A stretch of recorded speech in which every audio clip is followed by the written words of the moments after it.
It's time for K-Arts edition of Korea on Demand. Joining us live on Zoom from the beautiful islands of Jeju is Sonya Cho. Sonya, hello to you. Hello. Sonya, you look very different today. You look like one of those luxury brand perfume models. And you got like a...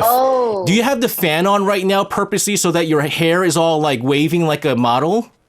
It's actually a natural wind that's blowing in favor. Yeah, I forgot you live in Jeju. Yeah. Thank you, though. For our listeners out there, there's three things that Jeju has a lot of. Women, rocks, and wind. Wind is the other thing. Let's talk art. Really fascinating finding out today's topic because I heard Gallery's art fair. This is South Korea's first art fair. We got some updates on this. The latest over in Suwon, right? In Suwon. So Gallery's art fair is the oldest art fair in Korea. Their first inaugural edition started back in 1979, so this year makes it their 45th edition.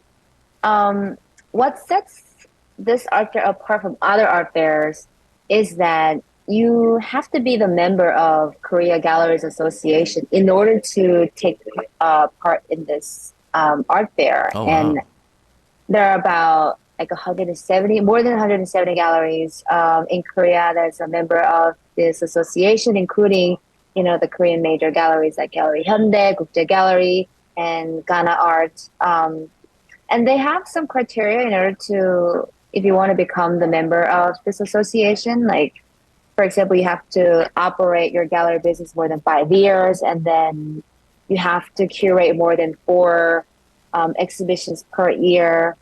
And, considering our market, it's really, really, really challenging to continue a gallery business more than 5 years, you know? Really? Like, normally, you open up a new gallery and they go about 2 and 3 years max, and then a lot of them close down actually because, not a lot of collectors and not a lot of people collect art. So if a gallery is more than 5 years, you know that they have a pretty good idea of how to run a gallery, and they have formed their own like network of collectors, and they have really good relationship with artists. And so these kind of galleries participate in this galleries art fair, so you can kind of have the idea of what kind of galleries would there be. And also what sets this galleries art fair apart from other art fair is that all the booths size is the same. And I might be a bit of a nerd, but I've organized art fair, so I'm just like, bear with me. I just wanted to share this information. No, this is fascinating. I like to be like organizer side. But yeah, so like mostly because we're talking about art fair, right? Art fair is like probably one of the most like capitalistic event that exists in the world. You know, people come to buy art, and so they want to make sure that a lot of people buy art, and also the art fair organizers want to make sure that galleries pay a lot of money to them, right? So normally galleries would love to pay more money if they can to secure a bigger booth so that they can secure a bigger space to display and sell more artists or bigger paintings, or even like make sure they can have like, enough space in between 2 different paintings so that, they can spotlight each painting. So the fact that an art fair has like the same booth size is crazy. And so from a visitor's point of view, it's really interesting to see, how different galleries curate their own booths because all the sizes are the same. So, some galleries choose to only showcase one artist, or some galleries choose to just fill up the entire wall from the bottom to the top, which is personally not my favorite way of doing things, because I want to focus on like each painting. But anyway, so, and also the location. Because galleries want to make sure it's only 4-day event, it's very short. They want to make sure that they stand out from other galleries. So they want to be in the good location. They want to be in the best spot. the shortest, the easiest access from the entrance. But galleries art fair, they choose this location by drawing straws, Oh, to be wow. fair. It's all about the fairness, because they are from the same galleries association. And so it's really interesting, like compared to normal art fairs, like I would say it sounds reasonable, but also like kind of traditional and could be conservative. So these are the characteristics of Korea galleries art fair. And maybe that's why it's been going on for such a long time. I had no idea that many galleries struggle, and 5 years is considered a lot. And you're talking about a gallery that's been fair Yeah. that's been going on for 45 years. But you're right. Like I've been to like fairs before, other fairs, and we generally, as human beings, so we get attracted to. We go, hey, what's that big area? They must be like that must be like the good. Whatever booth, because it's big. They have the money, they have Yeah. the resources.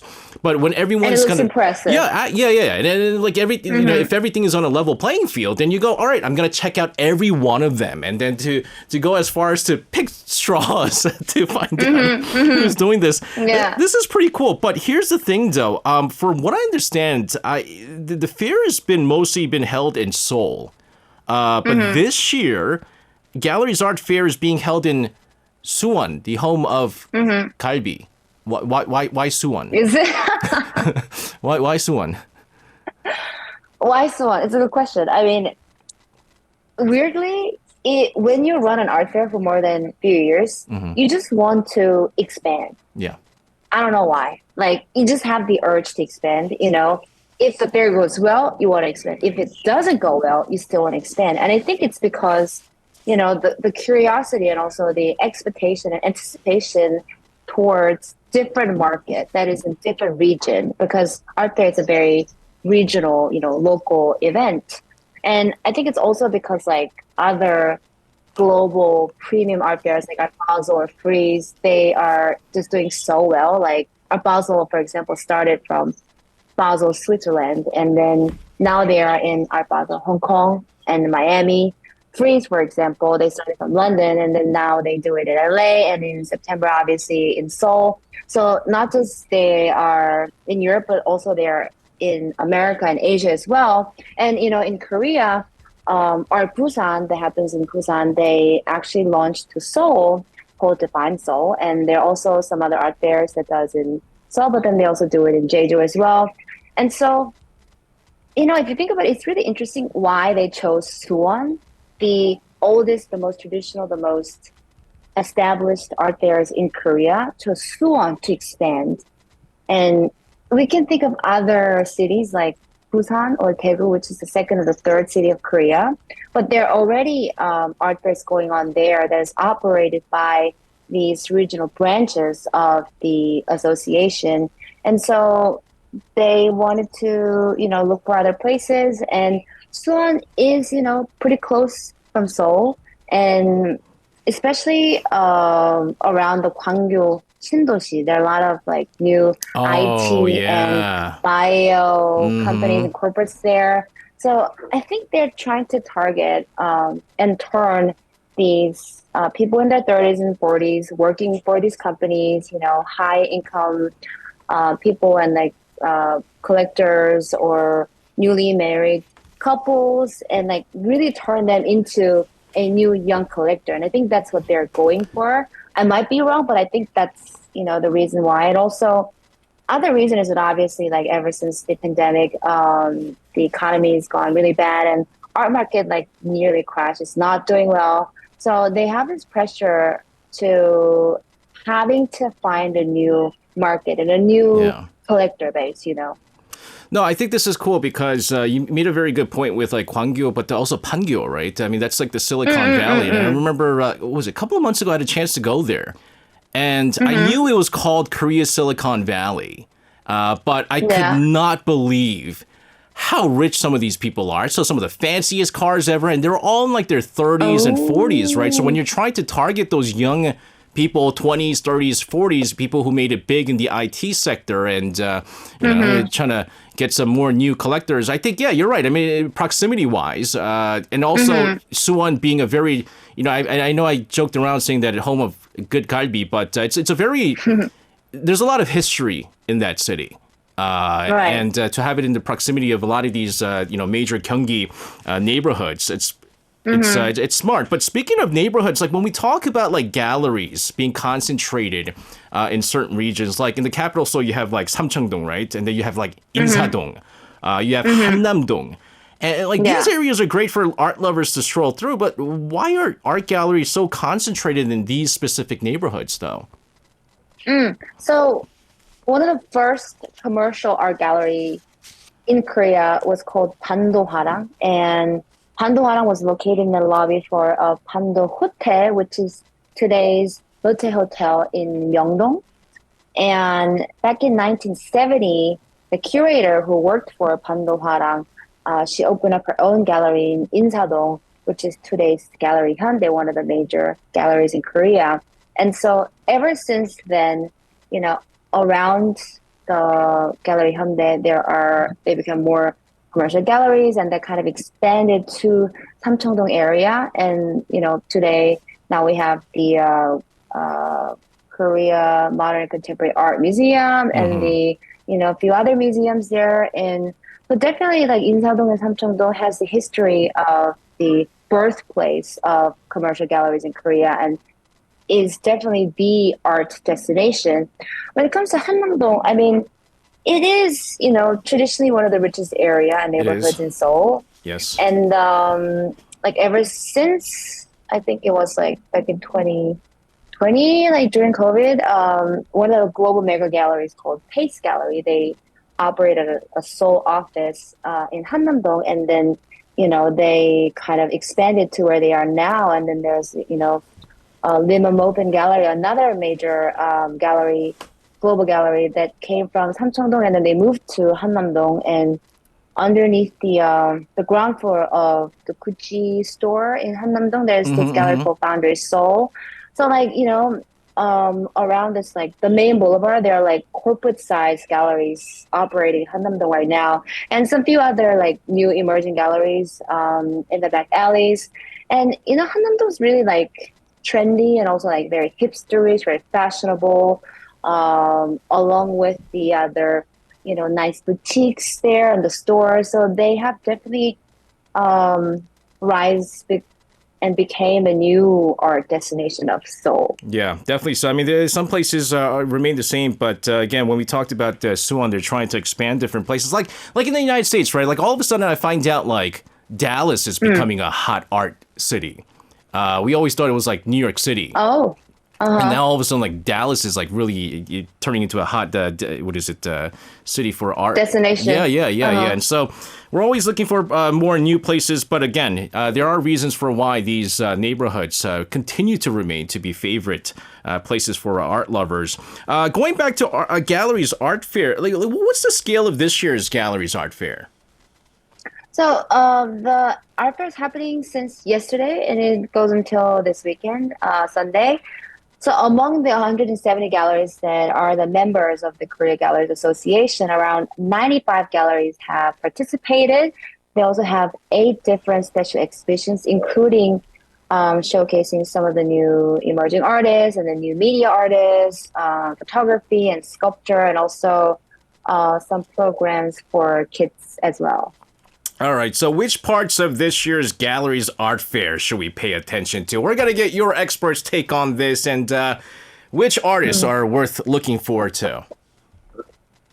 I mean, I guess like, if it's this, it could be one gallery that participates in 2 different art fairs, and they could showcase 2 very different artists and their works, depending on the, the collector's preference and the visitor's preference. And I would say Galleries Art Fair would probably more like popular taste and more like soft taste compared to the same art fair that they organize called KIAF or any other art fair that's more like experimental and wild. So I picked up two artists among many other artists that's participated. And from sculpture spotlight special exhibition, there's this artist called Chu Fushik. He Is that his creates real this. name? I think he is. It is Oh his wow, real interesting. name. Okay. Yeah, and he mostly creates sculptures of dogs, Huh, this is a and dash hound. it is Dash Hound. And so you see, like you see what I mean by like soft taste, or like Hmm. it's less like controversial, but more like likable to bigger audience. Like we could have one of these sculptures in our living room, and everyone would like it. The kids will love it. Right. Our grandparents will love it. It's the color is really nice, and cute because doggies who doesn't like doggies. So It's true. It's true. so that's for artist Chu Sik, and then another artist called Lee Hae-sung, participating in the special Zoom In for Emerging Artists section. Oh wow. Do you have any idea of what this painting is actually about? To me, if I'm on a zoomed out version that I'm looking at, it just looks like the top of like a forest or something, like the sky view of a forest. Oh, But then at the same time, I'm wondering if this is that magic eye thing that I used to do when I was a kid back in the days. But this is I bet you this is so detailed. If it looks like this on a zoomed out version, oh my goodness, we just zoomed in. What's this based on? How did they make that? What is this? Is that so paint? these are flowers, right? Yeah, yeah, She yeah, yeah. painted flowers. And normally, there are a lot of numerous artists that paint flowers in many different ways.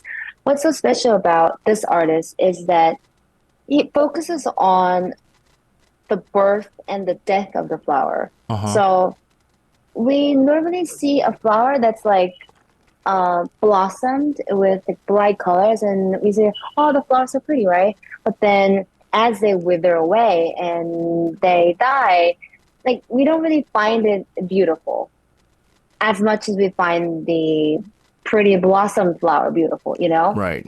And so that's what Lee Hae-sung focuses the life cycle of a flower from birth to death. And I think, if somebody were to ask me like what does an artist do? I would say an artist is a person who observes a flower wither away. Oh my goodness, that was Because they're poetic. trying to find because they're trying to find a beauty, and they're finding a beauty in something that has no life.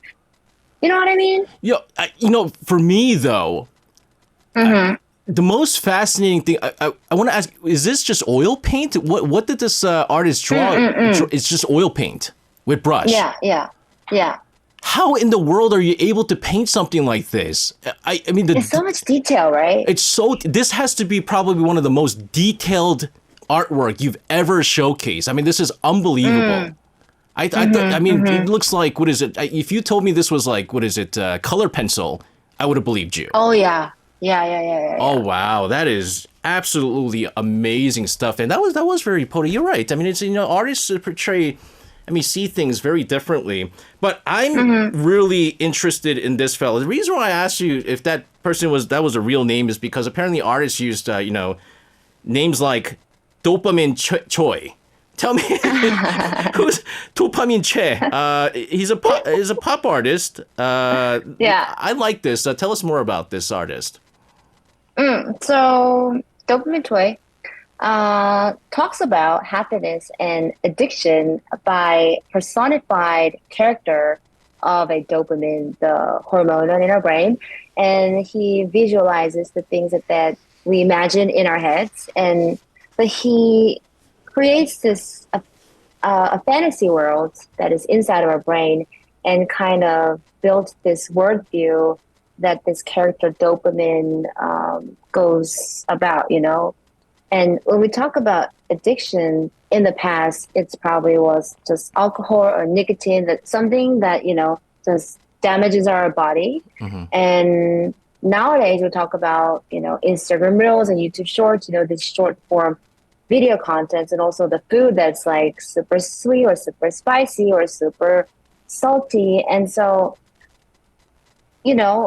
that's why people naturally go for dopamine detox, what we call it. You intentionally get off your phone for a few days or something like that. Right. And what I really resonated with his perspective on addiction, and that was, before he used to, when he found out that he's addicted to something, he just tries to figure out like, oh, how can I stop this addiction? But now he's like, he lets that state of being addicted to something, and he just observes what happens to him or what he does or what he thinks about unconsciously, and kind of, portraits that onto canvas. And so I do think it's a more mature attitude towards addiction, right? Instead of just like reacting, and that is like, oh, I want to quit it, but I want to see what I do. So you're trying to find a solution by a different approach. And I think his paintings really captures that. We're looking at, I mean, you have to tell me if this is actually a painting, because to me, this looks like a computer graphic, made through computer or something. There's a fella listening to music, and there's tennis balls going into the pool in his house and stuff like that. Can you explain to us this piece of work? So we see like his little homage to David Hockney by the pool and the villa in the background. Oh, okay. Yeah. The splash painting. And we see this Doberman character that is in pink, saying no news is good news, listening to a headphone or radio, floating on a pool, where when, the world is literally falling down, what looks like, tennis balls coming in, there's a fire on the roof and everything. So just things are not going well. Life is falling apart. But he's kind of, blocking everything and just trying to just hone into the music that he's listening to, kind of avoiding, And I do that sometimes too, so I could really resonate it, I love how this artist took a Korean phrase, 무소식, 희소식, right? And turned it into English. No news is good news.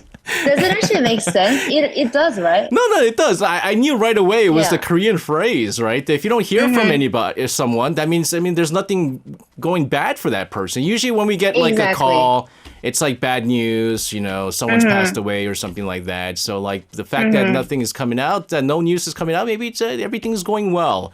Is what they're doing. So basically phasing out. This is cool stuff. It's really incredible. And I wonder if Nintendo is going to sue him for this Super Mario little piece here for copyright stuff. But Sonya, again, impressive stuff. 3 different art pieces, all very different, all impressive as well. Thank you very much for your insight into this and sharing us about this amazing art fair as well. Have a safe one, and looking forward to talking to you again. Thank you. You can listen to Korea Now with me, SJ Lee, by downloading the Arirang Radio application, or tune in online by visiting www.arirangradio.com. So make sure you tune in Mondays through Fridays, 6 p.m. to 8 p.m. Korea time.